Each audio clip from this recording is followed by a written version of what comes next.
Good morning all of you. આજે જોઈશું આપણે ખોરાકનું પાચન.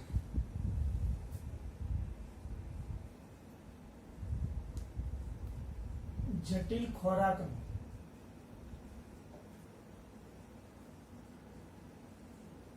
પાચક ઉત્સેચકની મદદથી સાદા અને અભિશોષણ યોગ્ય પોષક દ્રવ્યોમાં રૂપાંતર કરતી જૈવ રાસાયણિક પ્રક્રિયાને પાચન કહે છે. જટિલ ખોરાકનું પાચક ઉત્સેચકની મદદથી સાદા અને અભિશોષણ યોગ્ય પોષક દ્રવ્યોમાં રૂપાંતર કરતી જૈવ રાસાયણિક પ્રક્રિયાને પાચન કહે છે. તો સૌપ્રથમ આપણે અહીંયા જોઈએ કે ભાઈ મુખ ગુવામાં ખોરાકનું પાચન. મુખ ગુવામાં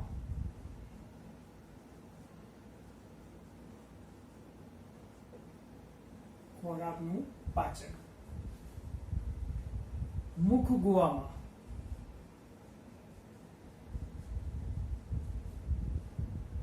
ખોરાકમાં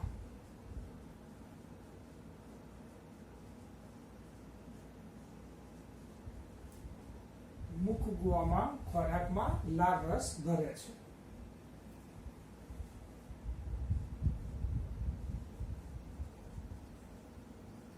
મુખ ગુવાની મદદથી ખોરાક ચવાય છે અને નરમ બની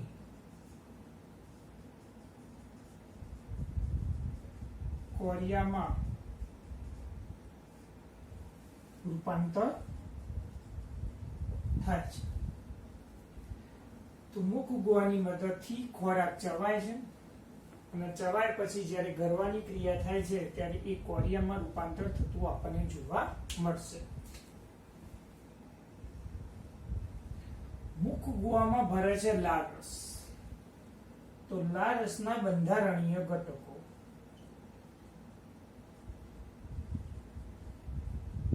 લાળ રસના બંધારણીય ઘટકો. તો લાળ રસના બંધારણીય ઘટકોમાં એક ઘટક છે પાણી, બીજો ઘટક છે શ્લેષ્મ જેને મ્યુકસ તરીકે પણ તેને દર્શાવી શકાય. પાણી, શ્લેષ્મ, પછી ટાઇલિન અથવા એનું બીજું નામ છે એમાઇલેજ ઉત્સેચક,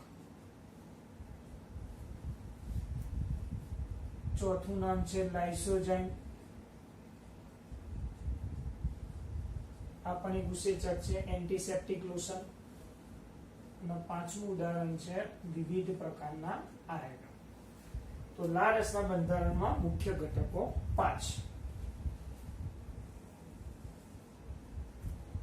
સૌથી પહેલો ઘટક જોઈએ પાણી.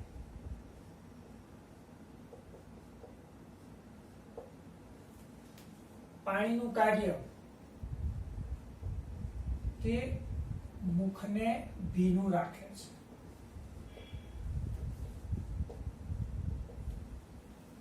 એક બીજો ઘટક છે શ્લેષ્મ.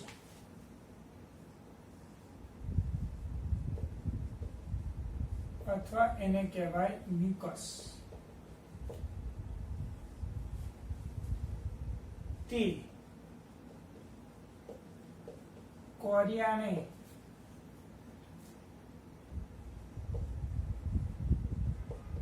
ચીકણું બનાવી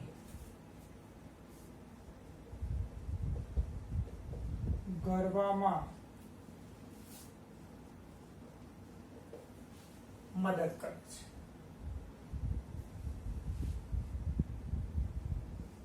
નંબર 3, ટાઇલિન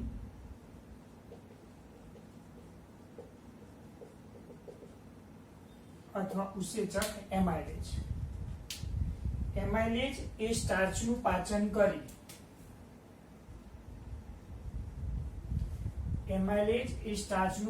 કરી પીએચ આંક છે 6.8, એ 30% સ્ટાર્ચ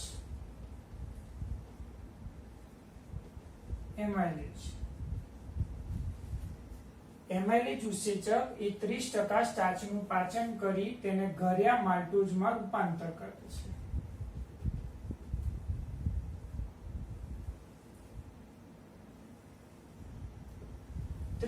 સ્ટાર્ચનું પાચન કરી તેને ઘર્યા માલ્ટોઝમાં રૂપાંતર કરે છે.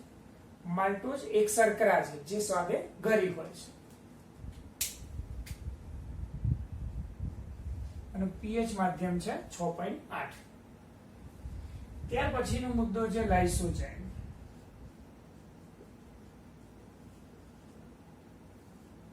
લાઇસોજાઇમ એ એન્ટીસેપ્ટિક લોશન છે.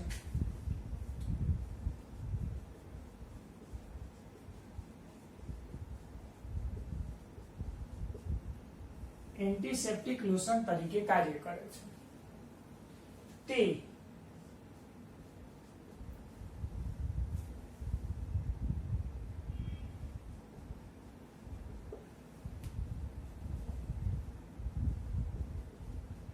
ખોરાકને જીવાણુમુક્ત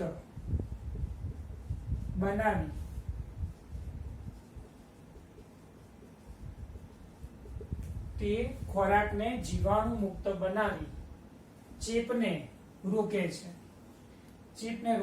એટલે આપણે એને કીધું એને એન્ટીસેપ્ટિક લોશન તરીકે તેને દર્શાવી શકાય છે. તો લાળ રસમાં લાઇસોજાઇમ આવેલા હોય છે. આ સિવાય યાદ રાખો કે આંખના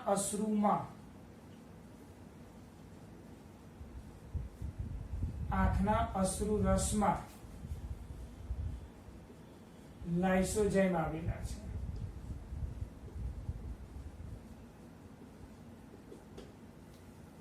આ પણ એક મુદ્દો યાદ રાખ દો કે આંખના અશ્રુમાં લાઇસોજાઇમ આવેલા હોય છે.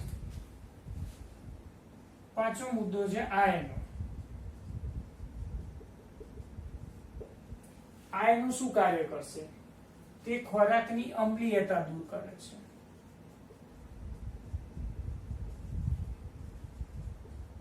તે ખોરાકની અમ્લીયતા એટલે કે એસિડિક માધ્યમ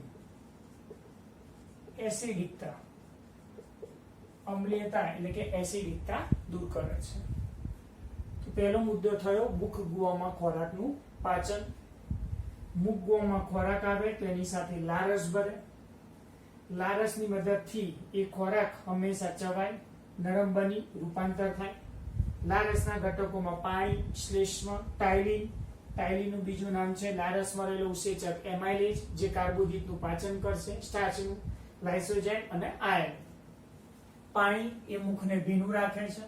શ્લેષ્મ જેને મ્યુકસ કહેવાય તે કોરિયાને ચીકણું બનાવી કરવામાં મદદ કરશે. સ્ટાર્ચ 30% સ્ટાર્ચ છે. પકવેલા 30% સ્ટાર્ચનું જ એ એમાઇલેજ ઉસેચક દ્વારા પાચન થઈ એ ઘર્યા માલ્ટોઝમાં રૂપાંતર થતું આપણને જોવા મળશે. પીએચ માધ્યમ તરીકે છે અહીંયા 6.8. લાઇસોજાઇમ એન્ટીસેપ્ટિક લોશન તરીકે કાર્ય કરે છે. તે ખોરાકને જીવાણુ મુક્ત બનાવે છે અને ચેપ ન થતા રોકે છે.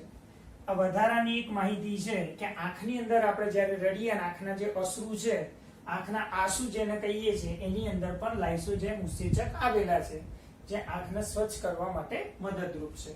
અને આ એનો તે ખોરાકની અમ્લીયતા એટલે કે એસિડિક માધ્યમ હંમેશા દૂર કરે છે. તો આ થયું એક મુખ ગુહામાં ખોરાકનું પાચન. હવે અહીંથી આગળ જોઈએ આપણે બીજો મુદ્દો કે જઠરમાં ખોરાકનું પાચન.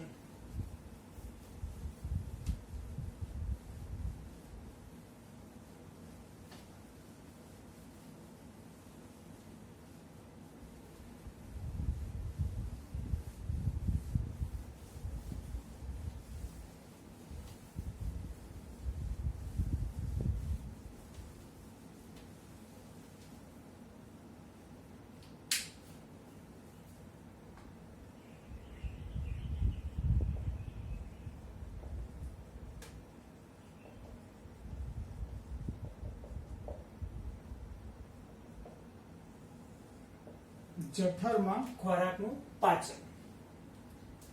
તો આપણે શીખી ગયા કે જે મુખ ગુહા છે, મુખ ગુહામાંથી ખોરાક ધકેલાઈને કંઠનળીમાં આવશે. કંઠનળીમાંથી ખોરાક ધકેલાઈને અન્નનળીમાં આવશે અને ત્યાંથી પરિસંકોચનની પ્રક્રિયા દ્વારા એ ખોરાક જઠરમાં પ્રવેશે છે. તો પરિસંકોચન એટલે શું? તો અહીંયા આકૃતિ દ્વારા સમજીએ કે આ અન્નનળી છે.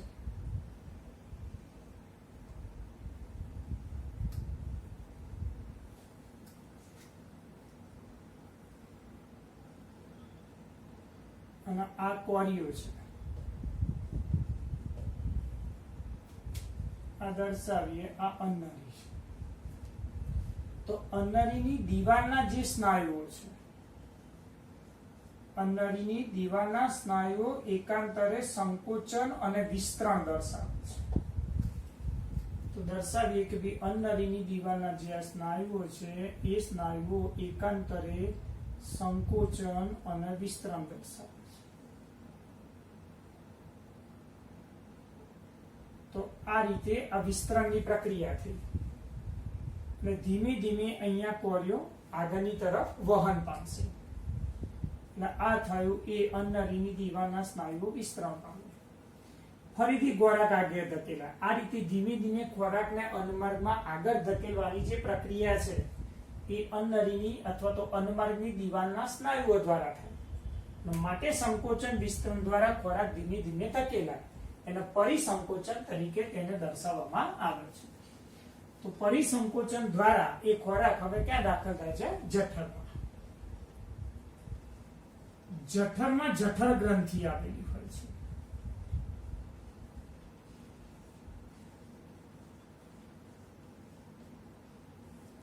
જઠરમાં જઠર ગ્રંથિ આવેલી છે.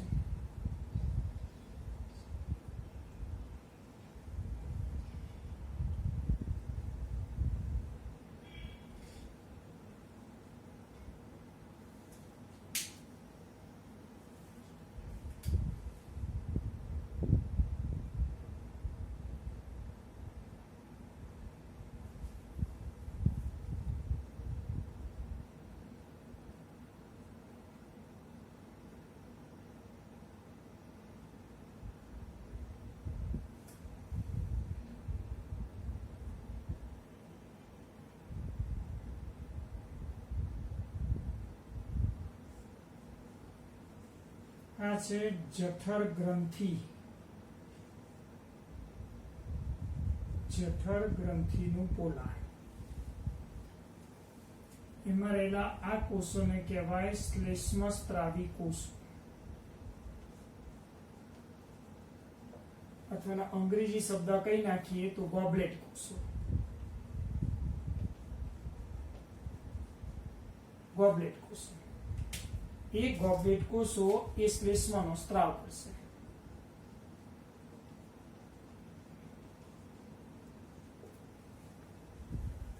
બીજા પ્રકારના કોષો આપણે બતાવી દઈએ તો આ કોષો છે ઓક્ઝેન્ટિક કોષો. આ ઓક્ઝેન્ટિક કોષો જે છે એ મંદ HCl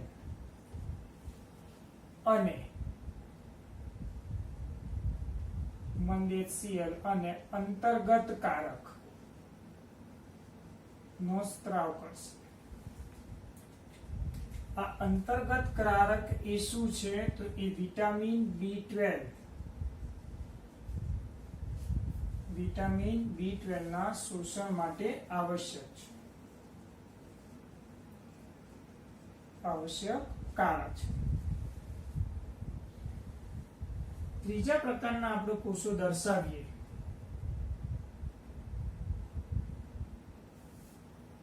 આ કોષો એ મુખ્ય કોષો અથવા એને કહેવાય પેપ્ટિક કોષો. તો મુખ્ય કોષો અને પેપ્ટિક કોષો એ શું કાર્ય કરશે તેમાંથી ખાસ કરીને એ પેપ્સિનનો સ્ત્રાવ કરે છે. નિષ્ક્રિય પેપ્સિનોજનને સક્રિય પેપ્સિનમાં ફેરવે છે. સાથે સાથે વધારાની માહિતી તમને આપું તો એ જઠરીય લાઇપેજ આ ઉપરાંત નવજાત શિશુની અંદર રેનિનનો સ્ત્રાવ કરે છે. નવજાત શિશુમાં માત્ર બાળકોમાં જોવા મળે, પુખ્ત માનવીમાં જોવા મળતો નથી. રેનિનનો સ્ત્રાવ કરે છે. તો જઠર ગ્રંથિમાં 3 પ્રકારના કોષો આવેલા છે. 3 પ્રકારના. પહેલા પ્રકારનો કોષો છે એ ગોબલેટ કોષો, બીજા પ્રકારનો કોષો છે એ ઓક્ઝેન્ટિક કોષો, અને ત્રીજા પ્રકારના કોષ છે એ મુખ્ય કોષો અથવા તો પેપ્ટિક કોષો તરીકે દર્શાવી શકાય. તો આ જે જઠર ગ્રંથિ છે એ જઠર ગ્રંથિમાંથી જઠરરસનો સ્ત્રાવ થાય છે. જઠર ગ્રંથિ છે તો જઠર ગ્રંથિમાંથી જઠરરસનો સ્ત્રાવ થાય છે. અને જઠરરસના બંધારણીય ઘટકો, જઠરરસના બંધારણીય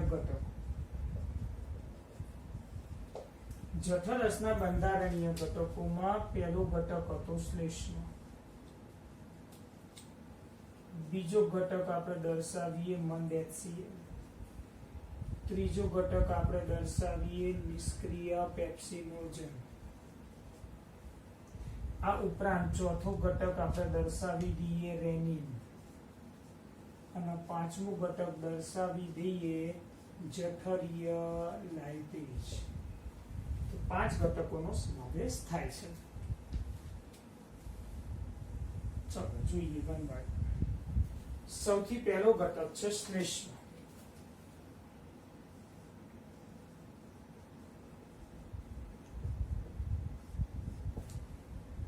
જેને કહેવાય મ્યુકસ.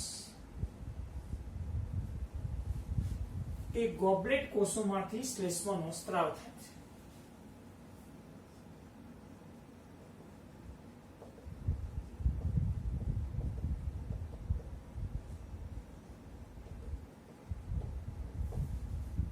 ગોબલેટ કોષોમાંથી શ્લેષ્મનો સ્ત્રાવ થાય છે. શ્લેષ્મનું કાર્ય શું? તે જઠરની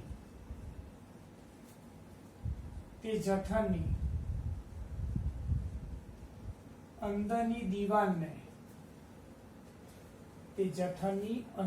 દિવાલને મંદ HCl અને સક્રિય પેપ્સિન ની પાચક અસર સામે રક્ષણ આપે છે. બીજો મુદ્દો જોઈએ મંદ HCl.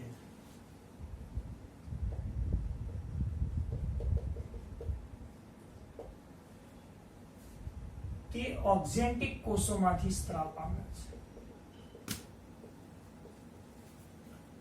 ઓક્ઝેન્ટિક કોષોમાંથી, અથવા તો બીજો શબ્દ લખવો હોય ઓક્ઝેન્ટિક કોષો, અથવા તો લખવું હોય તો પેરાઇટલ સેલ માંથી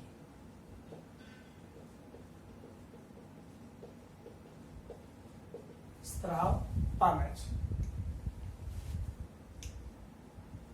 તે 0.4 થી 0.5% એ મંદ HCl છે. તે રોગના જંતુઓનો નાશ કરે છે.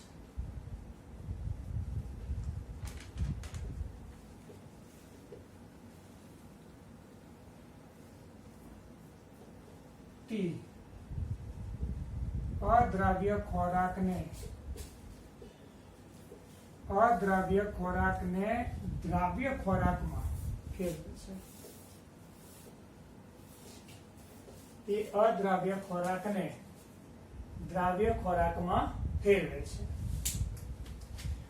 સૌથી અગત્યનું કાર્ય નિષ્ક્રિય પેપ્સિનોજન. નિષ્ક્રિય પેપ્સિનોજન એ મંદ HCl ની હાજરીમાં નિષ્ક્રિય પેપ્સિનોજન એ મંદ HCl ની હાજરીમાં એ સક્રિય પેપ્સિનમાં રૂપાંતર પામે છે. મંદ HCl ની હાજરીમાં સક્રિય પેપ્સિનમાં રૂપાંતર પામે છે. અહીંયા pH આંક છે 1.8. હવે આ જે સક્રિય પેપ્સિન છે એ પ્રોટીનનું પાચન કરશે.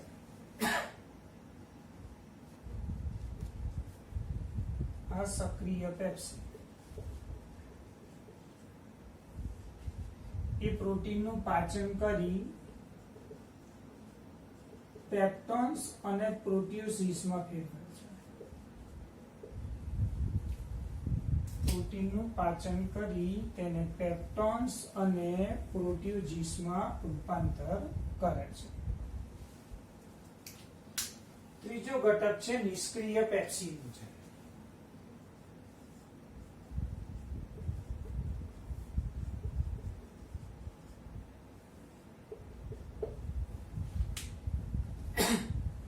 તે જઠર ગ્રંથિના મુખ્ય અથવા તો પેપ્ટિક કોષો તે જઠર ગ્રંથિના મુખ્ય કોષો અથવા પેપ્ટિક કોષોમાંથી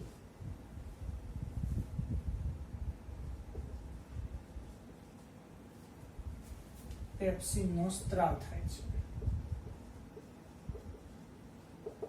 એટલે એ પણ એ મંદ HCl સ્વરૂપે નિષ્ક્રિય પેપ્સિનોજનમાંથી સક્રિય પેપ્સિનમાં ફેરવાય છે.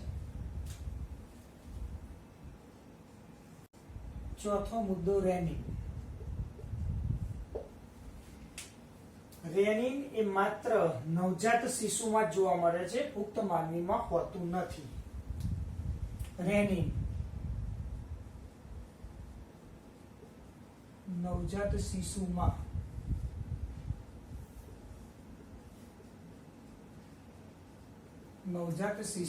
જોવા મળે છે. તો નાનું જે બાળક છે એ માતા પાસેથી એ દૂધ પ્રાપ્ત કરે છે, જેને મિલ્ક પ્રોટીન કહેવાય. તો આ મિલ્ક પ્રોટીન છે.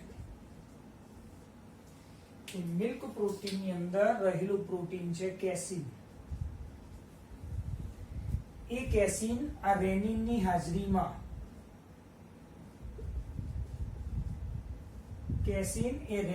હાજરીમાં એ દ્રાવ્ય પેરાકેસીનમાં ફેરવાય છે. હવે દ્રાવ્ય પેરાકેસીન એ કેલ્શિયમ સોલ્ટની હાજરીમાં એ દ્રાવ્ય પેરાકેસિનેટ માં રૂપાંતર પામે છે. અને દ્રાવ્ય પેરાકેસિનેટ એ પેપ્સિનની મદદથી જ એ પેપ્ટોન્સમાં રૂપાંતર પામે છે. તો આપણામાં રેનિન જોવા મળતો નથી. આપણામાં સીધું પ્રોટીનનું પાચન થઈ પેપ્ટોન્સ બને છે.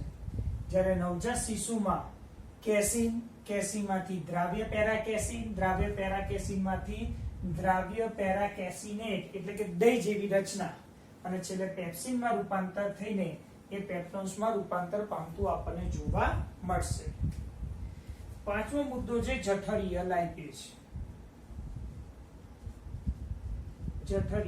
લાઇપેજ. તો આ જે ઉત્સેચક છે એ એસિડિક અસરથી નાશ પામે છે.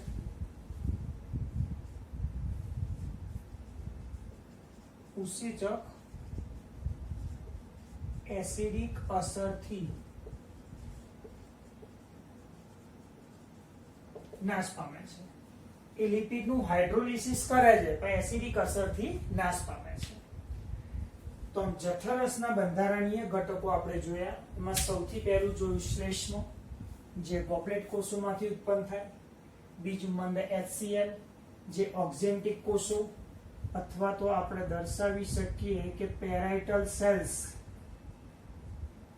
સેલ્સમાંથી પણ ઉદ્ભવે છે. ત્યાર પછી દર્શાવ્યું પેપ્સિનોજન, જે નિષ્ક્રિય સ્વરૂપ છે. એ જઠર ગ્રંથિના મુખ્ય અથવા પેપ્ટિક કોષો એનું સક્રિય સ્વરૂપ એ પેપ્સીમાં રૂપાંતર થઈ એનો સ્ત્રાવ થાય છે. રેનિન એ ફક્ત નવજાત શિશુમાં જ હોય, પુખ્ત માનવીમાં ક્યારે રેનિન જોવા મળતું નથી. નાનું બાળક માતા પાસેથી દૂધ પ્રાપ્ત કરે એની અંદર રહેલું પ્રોટીન કેસીન હોય. એ કેસીન દ્રાવ્ય પેરાકેસીનમાં ફેરવાય. દ્રાવ્ય પેરાકેસીન કેલ્શિયમ સોલ્ટની હાજરીમાં દ્રાવ્ય પેરાકેસીનેટ બનાવે અને પેપ્સિનની હાજરીમાં છેલ્લે પેપ્ટોન્સમાં રૂપાંતર થતું આપણને જોવા મળશે. જઠરીય લાઇપેજ એ લિપિડનું હાઇડ્રોલિસિસ તો કરે છે, પણ એ ઉત્સેચકની એસિડિક માધ્યમના કારણે, કારણ કે pH 1.8 છે, એટલે એસિડિક અસરથી એ ઉત્સેચકની પ્રક્રિયા એ સંપૂર્ણપણે નાશ પામે છે. આમ કહી શકાય કે જઠરમાં માત્ર પ્રોટીનનું જ પાચન થાય છે, લિપિડનું પાચન થતું નથી. એટલે કે જઠરમાં ખોરાક 4 થી 5 કલાક પડી રહે છે, વલોવાની જે પ્રક્રિયા થાય છે. તો જઠરમાં પાચનને અંતે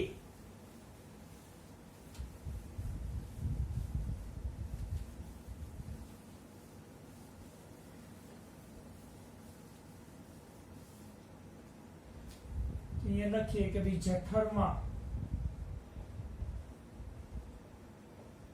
પાચનને અંતે અર્ધપ્રવાહી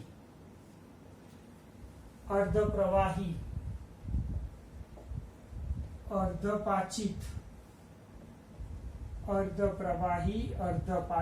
અમ્લીય ખોરાકને જઠરપાક અથવા આમપાક કહે છે. અર્ધપ્રવાહી ફક્ત પ્રોટીનનું પાચન થયું વિદ્યાર્થી મિત્રો. અર્ધપાચિત માત્ર પ્રોટીનનું જ પાચન થયું. અમ્લીય ખોરાક, કારણ કે pH નું મૂલ્ય કેટલું છે 1.8, તો માટે એ ખોરાકને જઠરપાક અથવા આમપાક કહે છે. તો આ હતું એક જઠરપાક અથવા આમપાક.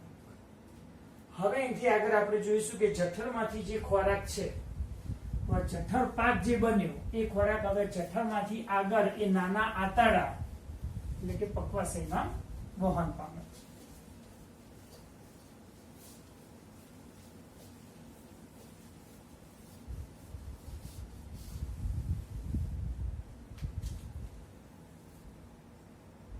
તો હવે આપણે જોઈએ નાના આંતરડામાં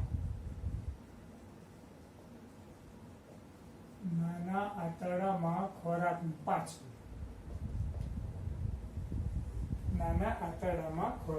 પાચન. આપણે શીખી ગયા કે જઠરપાક અથવા આમપાક.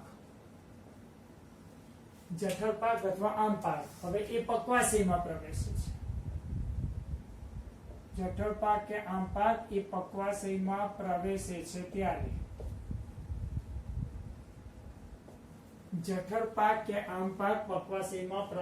છે ત્યારે તેમાં એક પિત્તરસ, 2 સ્વાદુરસ અને 3 આંત્રરસ નો સ્ત્રાવ થાય છે. તો આ ત્રણેય રસ એ જઠરપાકનું પાચન કરે છે. સૌથી પહેલા આપણે જોઈએ કે પિત્તરસ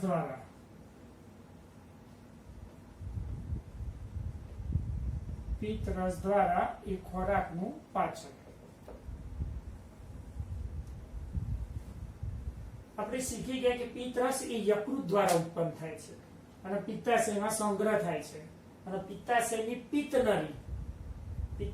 પિત્તનળી અને સ્વાદુપિંડમાંથી સ્વાદુરસ નળી બંને જોડાય છે ત્યારે પિત્તરસ અને સ્વાદુરસ યકૃત સ્વાદુપિંડ નલિકા દ્વારા પક્વાશયમાં ઠલવાય છે. અહીં આપણે લખીએ કે કે પિત્તરસના બંધારણમાં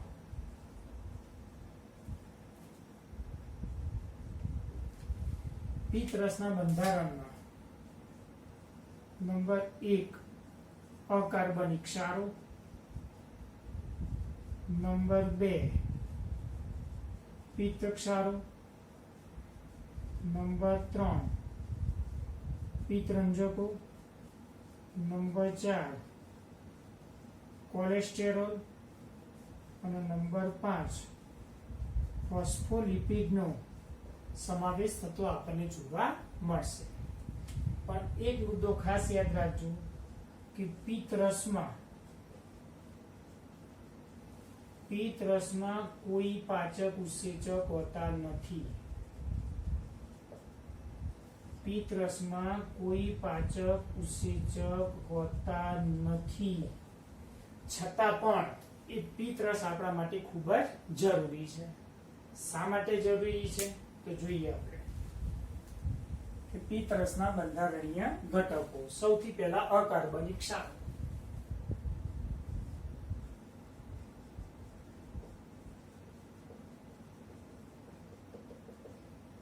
તો પિત્તરસના અકાર્બનિક ક્ષારો શું કાર્ય કરશે? તો સૌથી પહેલું તે કાર્ય કરશે એક કે એસિડિક જઠર પાકનું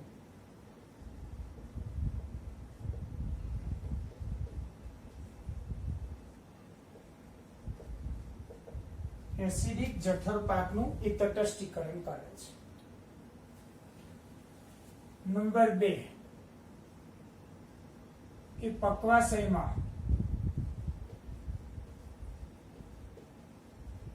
પક્વાશયમાં બેઝિક માધ્યમ બનાવે છે.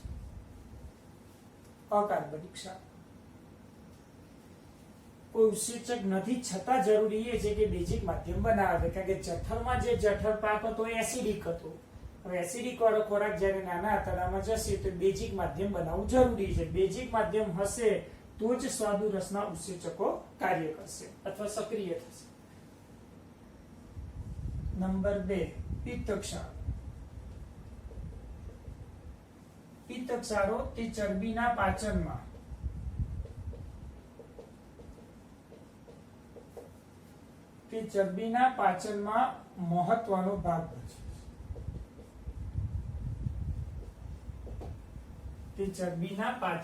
મહત્વનો ભાગ ભજવે છે. સૌથી પહેલી ક્રિયા થાય છે તૈલોદીકરણ.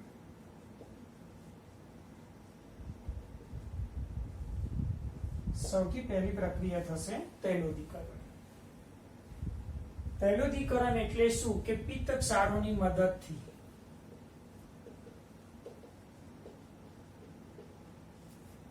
ચરબીના મોટા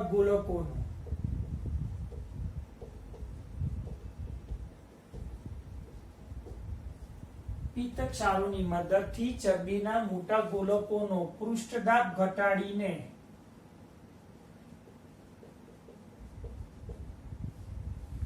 નાના ગોલકોમાં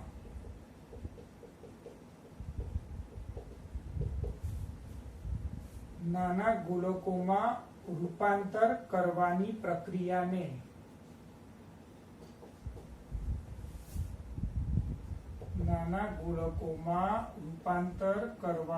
પ્રક્રિયાને તૈલોદીકરણ કહે છે. ઉદાહરણ તરીકે અહીંયા તમે જોઈ શકો છો કે ભાઈ આ આપણે દર્શાવ્યા મોટા ગોલકો.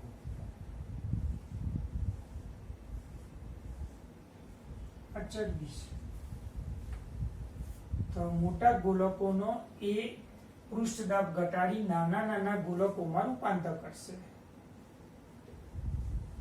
તો એમાંથી એ ફેટી એસિડ અને ગ્લિસરોલ બનાવશે. નાના ગોલકો. તો આ રીતે ચરબીમાંથી ફેટી એસિડ અને ગ્લિસરોલ બને છે. બીજી પ્રક્રિયા છે અહીંયા સાબુકરણ. તો આ સાબુકરણ એટલે શું? તો ચરબીનું જે પાચન થઈ ગયું તો ચરબીના પાચન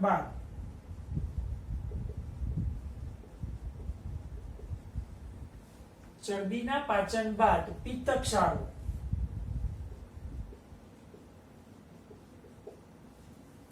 એ પિત્તક્ષારો આ ફેટી એસિડ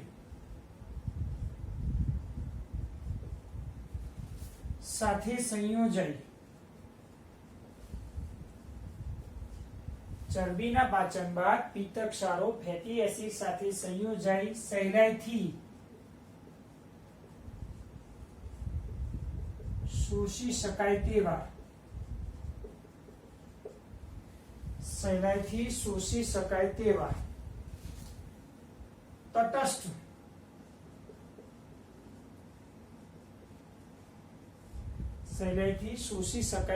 તટસ્થ સાબુમાં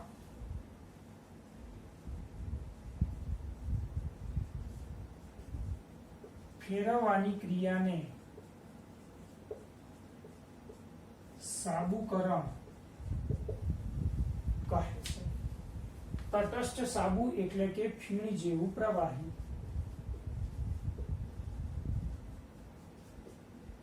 તટસ્થ સાબુ એટલે ફીણ જેવું પ્રવાહી. તો આ છે સાબુકરણ. ત્રીજો મુદ્દો છે પિત્તરંજકો.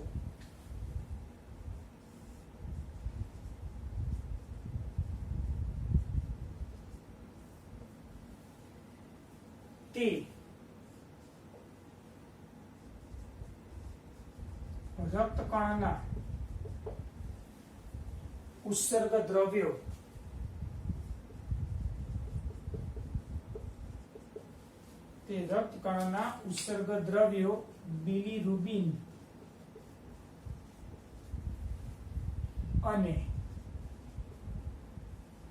રક્તકણના ઉત્સર્ગ દ્રવ્યો બિલિરુબિન અને બિલિવર્ડિન છે. તે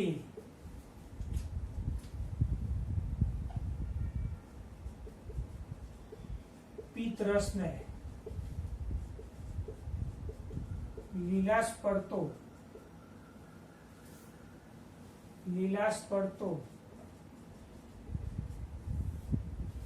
પીળો રંગ આપે છે.